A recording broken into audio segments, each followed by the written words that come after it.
You will know her from her bubbly nature and the immense presence of her name online once you delve into anything beauty in Kenya. Her name is Rose. Well, I can't be able to say her second name. No wonder I did not want to ask for it once we met for this interview. Makeup by Rose is one of the household names in the country right now in the beauty industry. The lady behind it has been identified as the top 40 under 40 most influential and successful businesswomen in the country right now. What I wanted to know is what makes her such a success in the multi-million-dollar industry. First question, of course, was why she was in the makeup business. Since I was very young, I loved beauty. Not really makeup, I loved beauty. I just loved the after, you know, like when you do hair or you do the woman's face and then she looks at the mirror that, oh my gosh, you know, I really love that. And so for me, I found out at a young age that actually beauty gives women confidence. It's not about the products that you've used, it's not about the lipsticks, the foundations, it's about how it makes the woman feel. So for me, that's a passion, to actually make women feel beautiful without even being told. Like, you don't need to tell me I'm beautiful, I'm still beautiful, you know. So for me, I discovered makeup. I love the face, you know, the face is everything. I might have just a little bit of makeup, it changes the way I feel, you know. So that's the reason why I got into makeup, and I've been in makeup for 10 years now. So she told me one time she was a hawker in the streets of Nairobi. I'm a very positive person. From where I was seated, it looked funny, almost unbelievable. I was actually still a makeup artist. Yeah, because the industry is pretty harsh if people don't know you. And like 3 years into the makeup artistry, I didn't know that I had to build a name for me to be able to start making good money. I was living in Umoja at one time, and I remember the landlord locking my house like every month. And I was like, oh Lord, you know, I'm so tired. Like, what can I do? I'm doing makeup and then I have like a job a month, sometimes a job in 2 months. Like, what's happening? So I discovered in the beauty industry, you have to have a name for people to actually call you. Because before I used to hawk my services. Like, I would go to salons, I'll go to spas, and I have these really bad looking business cards and I didn't even know how to present myself. But once I knew like how to go about it, like how to sell myself first before the service, then everything changed. What I first observed about Rose when first meeting her is that Rose is a generally very humble person, and that scratched my curiosity. I think it comes from the, like, number one, my struggle, and then number two, I realized, like with my training, I love talking about my training. I have trained over 300 young people, most of them very successful right now. And I realized beauty is very personal to women. You know, like right now, if you tell a woman, you look really nice, you look beautiful, it completely changes the way she views, like she might be having a bad day, day just starts, you know. So for me, beauty is more than the product. For me, beauty is personal to women. You know, just a little bit of something. Maybe a little bit of makeup, a little bit of gloss goes a long way. So for me, in terms of my artistry or my business, I use Makeup by Rose. I use makeup to actually give women confidence. In terms of the training, I use the training to give young people a future using makeup. The question that I had was what was going on in her head when she decided to go full on in and drop everything and go straight for the makeup business.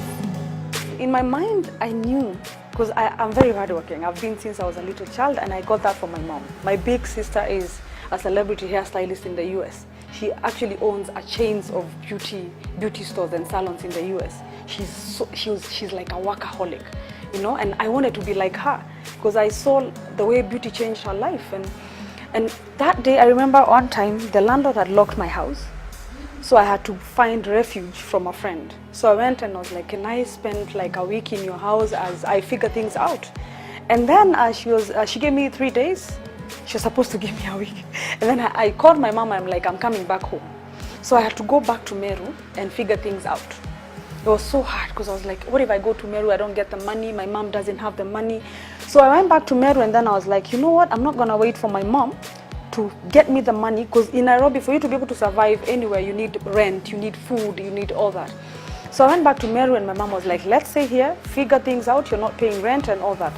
So after like 3 days home, I was like, no, I can't just sit around for like a year and wait to just figure my life out. I was like, Mom, I need 3,000 shillings.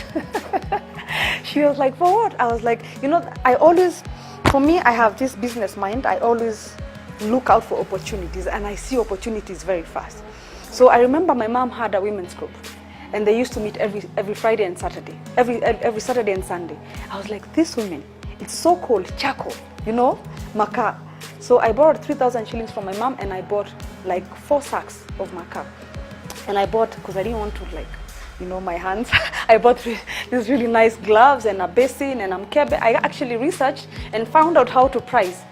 Within 6 months, I was supplying everyone in my area. Like I was now selling in sacks. So the whole point was to put together some money, go back to Nairobi, pay at least 4 months of rent, still in a bed sitter, and just really, really work hard. And I was like, once I get back to Nairobi, I'm going to hustle to build my name. So I put together, I sat down, I always say, when you're starting out, have a business meeting with yourself, no one else. Just sit down and think about, number one, what do you want to do? Why do you want to do it? Who do you look up to? Like, get a mentor. You cannot do it alone. You need someone who's been there, someone who's gone through the hardships, and they need to tell you how they did it, you know? So I put together a really nice business plan, and I was like, I'm going to go back to Nairobi. I'm going to make really nice business cards, you know, and I'm going to go to every nice spa, every salon, and I actually went to, I would Google and see like how do people present themselves and watch the YouTube or whatever, and I actually paid 6 months. I went back to the same place and I used to pay 3,700 shillings. I paid 6 months worth of rent. The one thing that I keep telling young people is get out of your comfort zone. You know, life is not easy. Unless you want to live with your mom for the rest of your life, you need to get uncomfortable a little bit.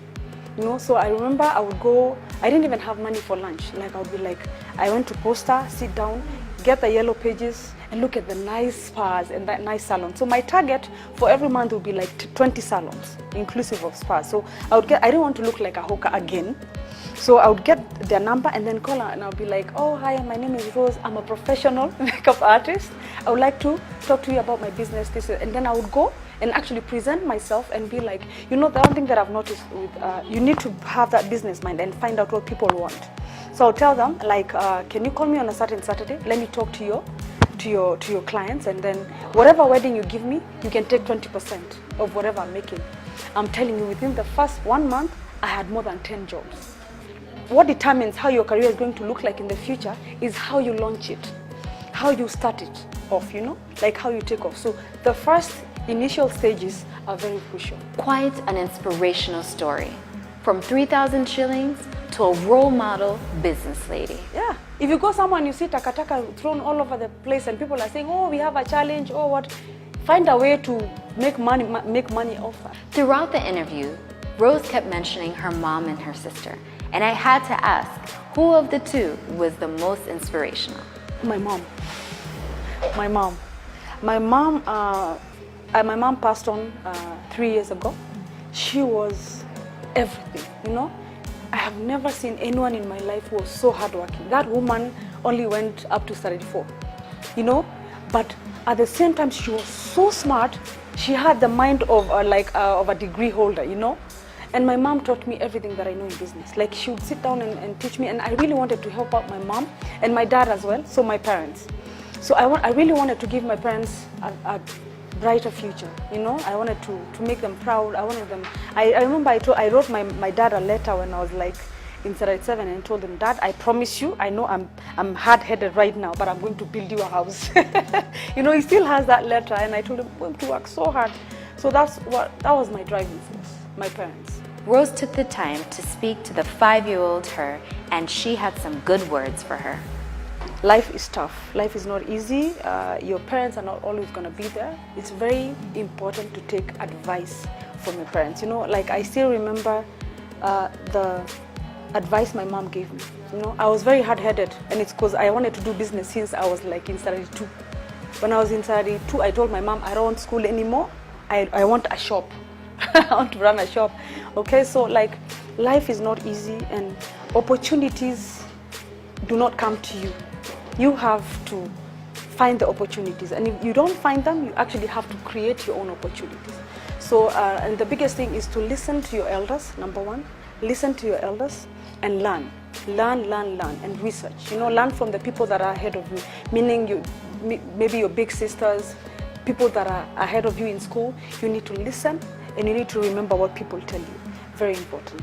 And the first thing that the mom would say if she had walked in on the interview? Oh my Lord, if she was here right now, she would be so proud of me. Because everything that I promised her, I'm almost there. Most of it I've done. I promised to get an award, and I did for my mom, yes.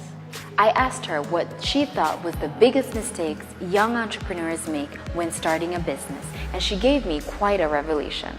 They start a business today, they want to make 1 million shillings tomorrow. It's never been done, unless you come from a really wealthy family, and it's kind of like climbing a ladder. You start from the bottom going up. You miss a step, you're going to crash and maybe break your leg, So number one, to take advice and to take advice, and number two, to go step by step.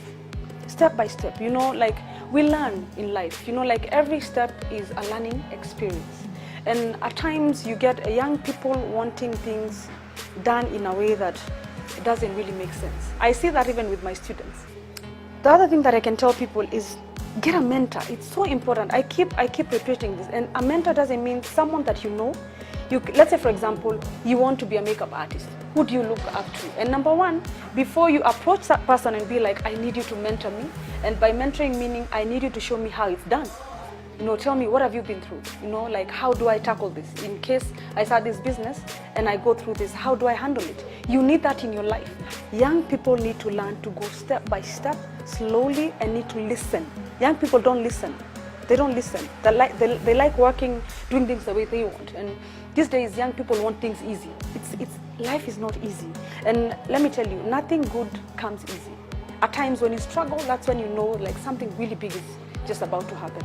Like, I would like to mention this, like one of the things that I'm doing right now to mentor young people apart from the training, I've started something that I call Let's Do Lunch. I started it and it just went viral on Facebook. So what I realized, I get so many inboxes, I get so many emails, like some of them I can't even answer, and people are like, Rose, I need your help, Rose. And they actually even tell me personal stuff, like, I opened a business, this happened, everything is being auctioned, I need your help. So Let's Do Lunch, what I do, I actually started it last week. Every week, either Tuesday or Thursday, just someone random, people that have been writing to me. I set up a meeting, I buy them lunch, and we talk for 2 hours. Tell me, like, what are your struggles in business right now? We sit down and get a solution together. So I've started that, and I'll do it forever. So once you're finally off the ground and ready to set off, that is the only way you should have the firepower to grant someone some help too. And about her character? I'm very spiritual, though sometimes being kind, people take advantage of that. In business, I get that every week. I look at someone going through my situation, I'm like, if I don't help out, I'm not sure she's gonna go and get the help that she needs. So I need to find something that I can do. So I would say, as a businesswoman, number one, you need to know God. You don't have to be spiritual, but you need to know like there's someone higher. You need to be kind, because otherwise success can never come if you don't know. If you don't know there's a higher being, it can never come. You need to love other people, because you see, like for me, no one gave me an opportunity. So since I know, if this is what I say, like I'll not always be here. This is why I mentor my students. I remember someone telling me a few weeks ago, Rose, you're like training your competition. Look, let me tell you something. From my experience, there is no competition in any business. That's why I'm telling you about building a name. I will sit down over there and I'll still pay my rent, because people know who I am. So that's what I teach them. It's not about looking for the money. Build the name first, the money comes after. So as a businesswoman, as a God-fearing woman, you need to think about other people for you to be successful. Like, even God will not have your back if you don't do that. Yeah. On The Budding Entrepreneur, we give you the hows of how to start a business. I know you're probably thinking the first priority would be to get capital, but is that a big deal according to Rose? No, that's the other mistake. Like I had a business class with students, and once I'm done with the class, they're like, oh, you know, it's like you open up their mind. When it comes to capital, young people think about money too much. You don't need capital to start any business. Like in my line of business now, makeup, for me, the way I started, I remember I had no training. I just was practicing on my own, and I would go with mentors and then see what they do and try it out. So, like I remember I got a job, I got a call, and they were like, Rose, we need you. And it was a TV ad. I was like, oh Lord, I have no money. I need a makeup kit. You know, like for a full professional makeup kit, it's at least 300 Gs. I had no one to give me 300 Gs. So this is what I did. I researched and found out someone that had a makeup kit. So I went to them, I approached them, I was really professional about it, and I was like, here is the deal. Now I've been called for a job, I have nothing, not even an eye pencil. So are you able to rent me your kit? And then after I bring it back, I actually left my ID, like my, not photocopy ID. So I left them with my ID, I got the kit, went, did the job, and came and paid them, and it cost me 500 bob. You see, but I didn't have it. But as this is what young entrepreneurs, the mistakes that they're making is not thinking about, like when you're in a situation, sit down and think about how to get out of that situation. Stop thinking about money. It's not always about money. There's ways of getting out of situations. There's ways you can start a business, you know, without having money. Like I remember I was talking with my PA yesterday, and she's gone through, you know, she's like an entrepreneur also. So I remember also there's a time I was selling a product, and I was like, I know I can do this. I've researched enough about this product. So I would tell people, I sell these products, but you need to give me 50% deposit.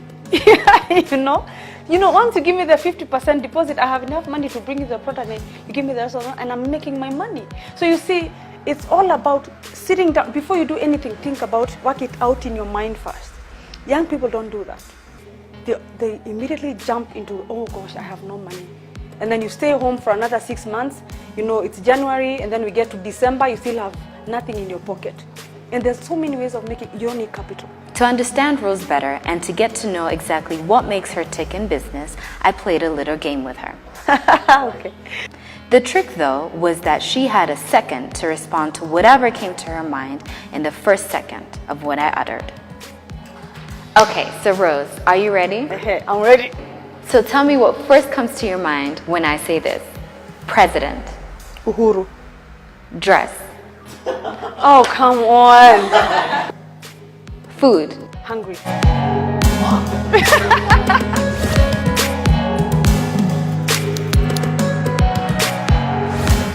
I think I am. So I knew it was time to end the interview.